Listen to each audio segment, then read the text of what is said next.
Break के बाद आप सभी का कार्यक्रम तारे सितारे में एक बार फिर से बहुत बहुत स्वागत है। आचार्य जी, हमारे अगले दर्शक जानते हैं कि उनका क्या सवाल है। जी बिल्कुल। नमस्कार जी, मैं दीपक बोल रहा हूँ दिल्ली से। मेरी जन्म तिथि है 24 अगस्त 1971। जन्म स्थान है बहादुरगढ़ हरियाणा। शाम को 5:15 बजे। तो मैं प्रश्न पूछना चाहता हूँ कि कुछ समय से वाइफ के साथ झगड़ा चल रहा था और वो घर छोड़कर चली गई। तो मैं पता करना चाहता हूँ समस्या का निवारण कब तक होगा और वो घर कब तक वापस आ जाएगी।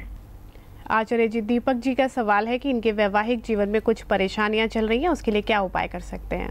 दीपक जी, जैसा कि मैंने आपको आपके माध्यम से उन तमाम दर्शकों को समझाना चाहता हूँ, देखिए लक्ष्मी जी का एक श्राप है कि अगर जिस घर में लक्ष्मी नारी का अपमान होता है, जिस घर में नारी को अपमानित किया जाता है, वहाँ पर लक्ष्मी जी का वास कभी रह नहीं सकता है। आपको मैं समझाना चाहूँगा, मुझे नहीं पता है कि आपके द्वारा कोई गलती हुई है या उनके द्वारा कोई गलती। आपकी पत्रिका में एक जरूर इंगित हो गया है, मंगल अंगारक योग आपकी पत्रिका में लगा हुआ है।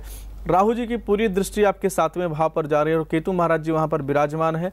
5म भाव में शनि महाराज जी विराजमान है। आपने इनका कहीं निदान किया है या नहीं किया है मुझे नहीं पता है, परंतु आपने नहीं किया है तो इनका निदान अवश्य कर दीजिए, क्योंकि आपकी पत्रिका में जो या रुकावटों का योग बना हुआ है, समस्याओं का योग बना हुआ है, उसमें सबसे बड़ा जो योगदान है वह मंगल अंगारक दोष का है। और दूसरा दोष आपकी पत्रिका में लगा हुआ है 5म भाव में शनि जी के बैठने से, 7वें भाव में केतु महाराज जी के बैठने से आपकी यह ग्रस्त जीवन में जो अशांति का योग बना हुआ है, इस कारण से बना हुआ है। मैं आपको समझाना चाहता हूं बच्चे, जो वर्तमान में अभी समय आपका चल रहा है वह समय मई 2013 तक का समय बिल्कुल अच्छा नहीं है। मई 2013 तक का समय आपके जीवन में समस्याओं भरा है, परंतु ऐसी समस्याएं उत्पन्न कहां से होती है उसका देखना आवश्यक है।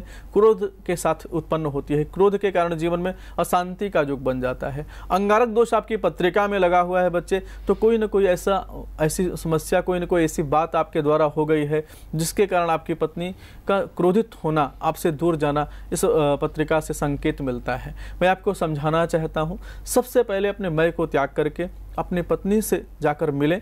सबसे पहले आपको पूजन करना है। पूजन करने के बाद अपनी पत्नी से मिल करके उनसे श्रद्धा भक्ति के साथ, विश्वास के साथ, प्रेम के साथ उनको आप मना करके अपने गृहस्थ जीवन का संचार करिए। आपके माध्यम से तमाम दर्शकों को समझाना चाहता हूँ, काफ़ी दर्शकों को नहीं पता होगा, एक बार लक्ष्मी जी नारायण जी से रूठ कर चली गई थी, 12 वर्ष तक उनसे दूर रही। और ऐसी अवस्था के अंदर नारायण जी की अवस्था क्या हुई थी, बेचारे दर दर की ठोकर खा रहे थे। उनके जीवन में अशांति का योग बन गया। लक्ष्मी की, क्योंकि लक्ष्मी जी ने वरदान दिया है, सभी नारी जाति के लोगों को वरदान दिया है कि जिस जगह पर नारी का सम्मान नहीं होगा वहां पर मैं वास नहीं कर सकती हूं। आप जरा सोचिए कि अगर आपके जीवन में आपकी पत्नी का सहयोग नहीं रहेगा तो आपके जीवन में किस प्रकार का योग बन पाएगा। आपके माध्यम से उन तमाम दर्शकों को समझाना चाहता हूं जो अपने पत्नी का अपमान करते हैं, समस्याओं का योग बना देते हैं। ऐसे जातकों के जीवन में माता लक्ष्मी की कृपा प्राप्त नहीं हो सकती है। इस कार्यक्रम के माध्यम से मेरी कोशिश होती है कि शास्त्र की जो बातें हैं आप सबके दिमाग में डालूं और अपने जीवन में अच्छे योगों को आप लोग बनाते चले जाएं, आपके जीवन में आनंद का योग बनता चला जाए, ऐसी मेरी भावना है। जिनकी पत्रिका में मंगल अंगारक दोष होता है उनका गृहस्थ जीवन कभी अच्छा नहीं रहता है, क्रोध की अधिकता रहती है, मैं के योग बन जाते हैं। उन तमाम दर्शकों को सलाह देता हूं जिनकी पत्रिका में मंगल अंगारक दोष बना हुआ उसका निदान कर लें, आने वाला समय अच्छा हो जाएगा। आचार्य जी, जैसा अभी आपने बताया यहाँ पर कि एक बार लक्ष्मी जी रूठ कर चली गई थी नारायण जी से, काफी ये मुझे एक अच्छी कथा लगी क्योंकि नारी जाति के सम्मान में है, तो चाहूंगी थोड़ी सी और रोशनी इस पर डालें आप। बिल्कुल, बहुत अच्छा प्रश्न है और उन तमाम दर्शकों को मैं समझाना चाहता हूँ। आप जगन्नाथपुरी यात्रा पे जाते हैं, क्या आपने उनके महात्म्य को पढ़ा कभी या सुना किसी से? एक बार की कथा है, माता लक्ष्मी जो है किसी नीच जाति के लोगों के यहाँ पूजा पर भोग करने चली गई। वहाँ से जब आती हैं तो नारायण जी से उनकी वार्तालाप हो गई, विवाद बढ़ गया। माता लक्ष्मी जी क्रोधित होकर के वहाँ से 12 वर्ष के लिए उनको जो है छोड़कर चली गई। और शास्त्र में ऐसी मान्यता बताई जाती है। और वहाँ पर नारायण जी को उन्होंने श्राप दिया कि हे नारायण जी, जिस घमंड में आपने मेरा अपमान किया है, आप लक्ष्मी विहीन जब रहेंगे तो आपके जीवन में किसी प्रकार की संपदाओं का योग नहीं बन पाएगा। शास्त्र में ऐसी मान्यता है। आप देख, नारायण जी ने नाना प्रकार के दुखों का योग प्राप्त किया।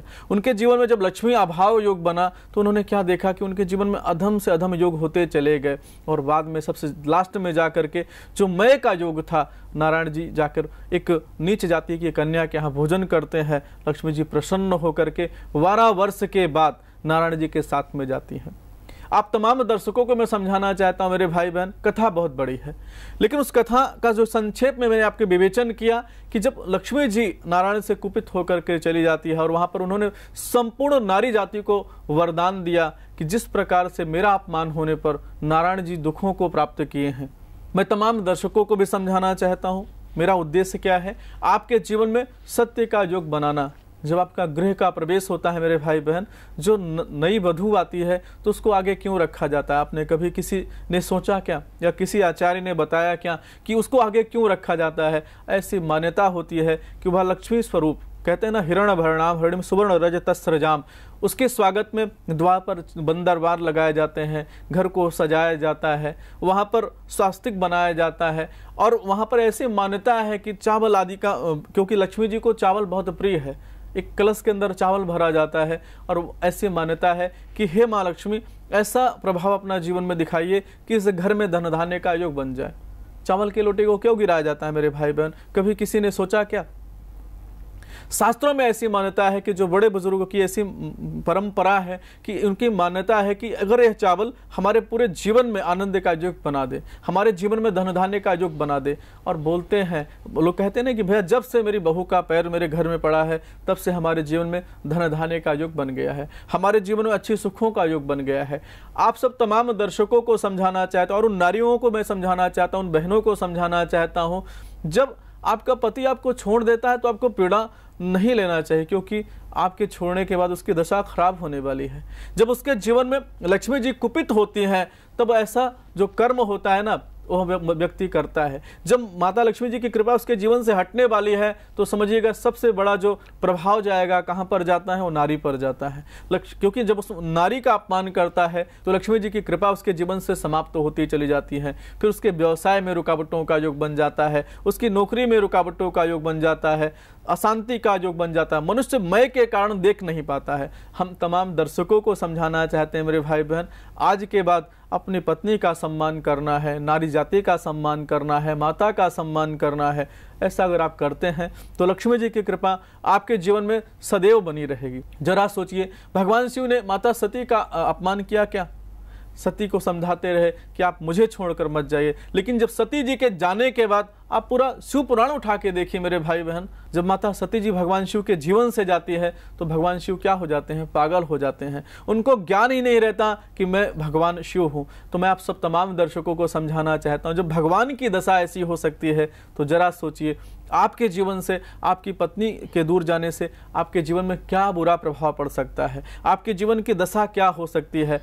मैं ज्योतिष के ग्रहों का विवेचन करता हूँ, उनका आपको अर्चन पूजन बंधन बताता हूं कि यह ऐसा कारण होने से आपके जीवन में इस प्रभाव को प्राप्त कर सकते हैं। आपकी पत्रिका में मांगलिक दोष लगा हुआ है तो आप पत्नी विहीन रह सकते हैं। शनि जी का प्रभाव जा रहा है तो विवाह में रुकावट का योग बन सकता है, तलाक का योग बन सकता है, लेकिन वह तलाक का योग बनने ना पाए, आपकी पत्नी आपसे दूर ना जाने पाए, आपकी पत्नी और आपके बीच में कभी विवाद ना होने पाए। मेरी यही कोशिश रहती है। उन सब तमाम उपाय को आपको बताता हूं जिन उपाय के माध्यम से आपकी पत्रिका में इन ग्रहों की पीड़ाओं से आप बच सके।